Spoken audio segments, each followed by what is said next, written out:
मेरे खिलाफ एक बड़ी साजिश रची जा रही है, सत्ता से हटाने की कोशिश हो रही है, सीएम कुर्सी छीन लिया जाना चाहते हैं और चाहते हैं कि उत्तर प्रदेश की सत्ता की जो बागडोर है उसको मैं छोड़ दूं। ये कहना है इशारों इशारों में उत्तर प्रदेश के मुख्यमंत्री योगी आदित्यनाथ का।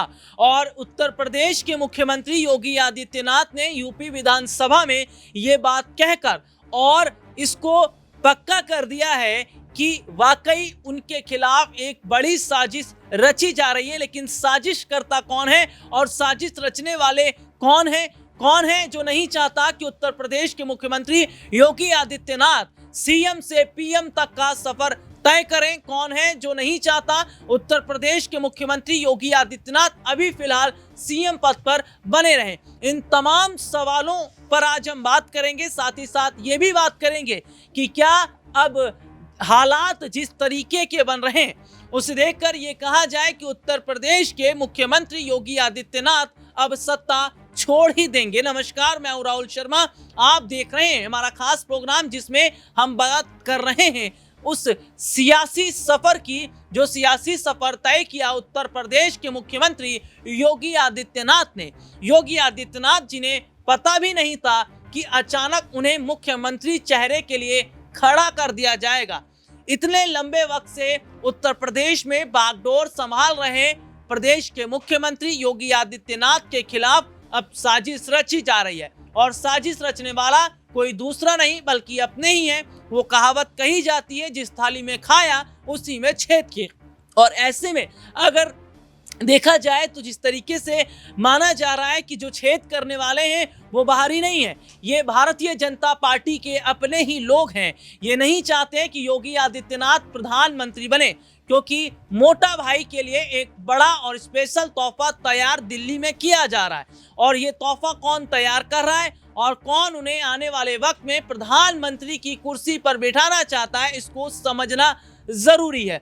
दरअसल इन दिनों हम देख रहे हैं कि उत्तर प्रदेश की राजनीति में बहुत ज्यादा सियासी उठापटक देखने को मिल रही है। काफी समय से केशव प्रसाद मौर्य और प्रदेश के मुख्यमंत्री योगी आदित्यनाथ के बीच में सीएम कुर्सी को लेकर लड़ाइयां चल रही थी। कभी केशव प्रसाद मौर्य दिल्ली आते हैं, कभी उत्तर प्रदेश के मुख्यमंत्री का दौरा दिल्ली की तरफ होता है तो दिल्ली से उत्तर प्रदेश, उत्तर प्रदेश से दिल्ली। और मैं बता दूं कि उत्तर प्रदेश से होके ही दिल्ली का रास्ता जाता है।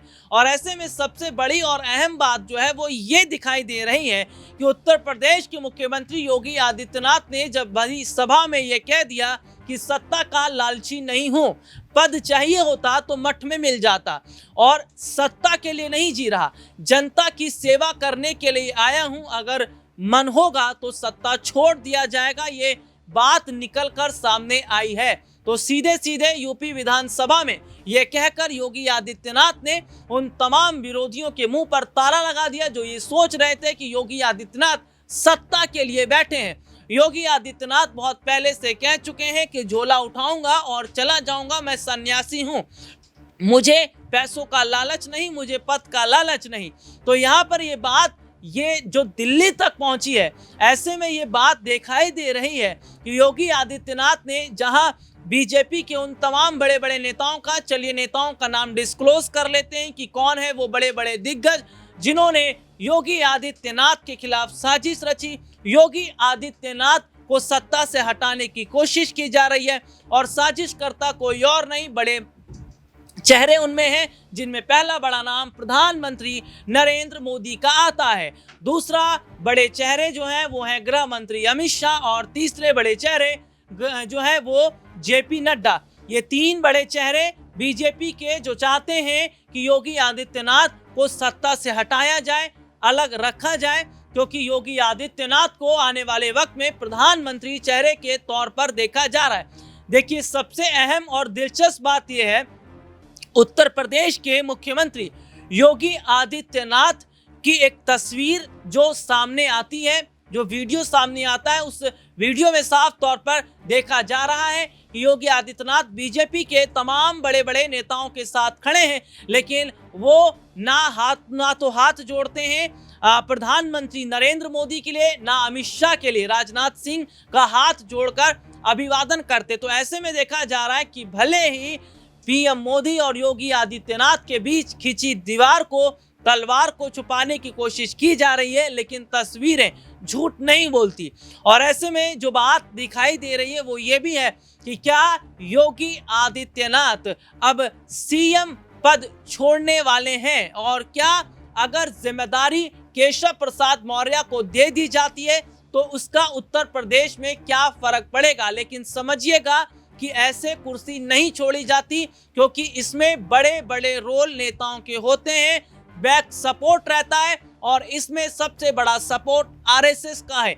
आरएसएस प्रमुख मोहन भागवत, जिन्होंने दिल्ली से उत्तर प्रदेश से दिल्ली के बीच हुई स्थिति को देखकर एक सभा में साफ कर दिया कि भगवान बनने की कोशिश ना की जाए। कुछ लोग भगवान बनने की कोशिश कर रहे हैं, कुछ लोग मिसाइल मैन बनने की कोशिश कर रहे हैं, वो केवल अपने काम पर ध्यान दे। ये किसके लिए कहा गया? ये कहा गया प्रधानमंत्री नरेंद्र मोदी के लिए, क्योंकि मोदी जी बहुत उतावले हैं योगी आदित्यनाथ को सत्ता से हटाने के लिए, क्योंकि तैयारी मोटा भाई के लिए की जा रही है। मोटा भाई बोले तो अमित शाह। तो क्या आने वाले वक्त में भी गुजरातियों का राज ही दिखाई देगा? लेकिन लोकसभा चुनावों के नतीजों पर नजर अगर डालें तो जनता इस बात को भलीभांति समझ रही है कि ये जो गुजरातियों की सरकार है, ये जो गुजरात लॉबी है, इनके पास मुद्दे कुछ नहीं है। ये केवल और केवल धर्म और जाति की दुकान चलाने वाले नेता हैं।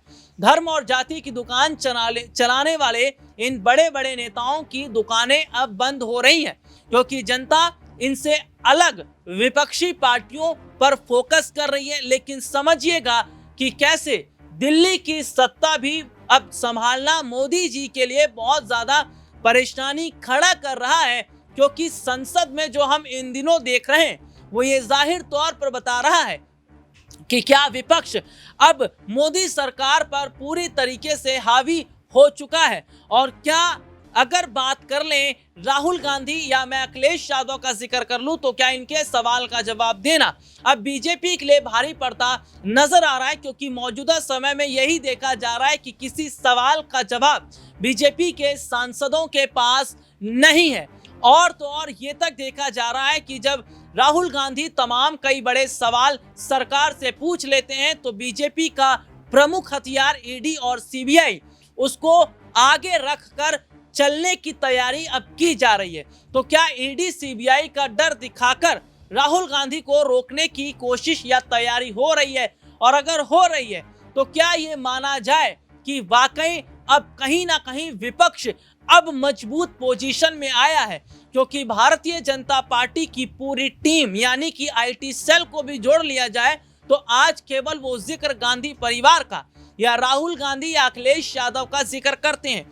उत्तर प्रदेश के इन दोनों लड़कों ने उत्तर प्रदेश में जो तहलका मचाया, उसके बाद दिल्ली में भी अगर देखा जाए तो संसद में जिस तरीके से हंगामा मचाया हुआ है, उसे देखकर भाजपा ही अब भागने को मजबूर है। लेकिन एक सबसे बड़ी बात और अहम बात यह है कि क्या उत्तर प्रदेश के मुख्यमंत्री योगी आदित्यनाथ की बात की जाए तो क्या सत्ता अगर छोड़ देते हैं तो बीजेपी केशव प्रसाद मौर्य के दम पर चुनाव जीत जाएगी? वोट बैंक के लिहाज से ये देखा जाए कि जिस तरीके से उत्तर प्रदेश में जो बड़ा तबका है मुसलमानों का या पिछड़े समाज के लोगों का, इसमें देखिए एम और वाई फैक्टर जो है वो बहुत मजबूत है। एम और वाई फैक्टर मुसलमान और यादव फैक्टर वो अभी तक समाजवादी पार्टी को मिलता रहा है। लेकिन कहीं ना कहीं जिस तरीके से माता प्रसाद पांडे को नेता प्रतिपक्ष अखिलेश यादव ने बनाया, ये जाहिर तौर पर देखा जा रहा है कि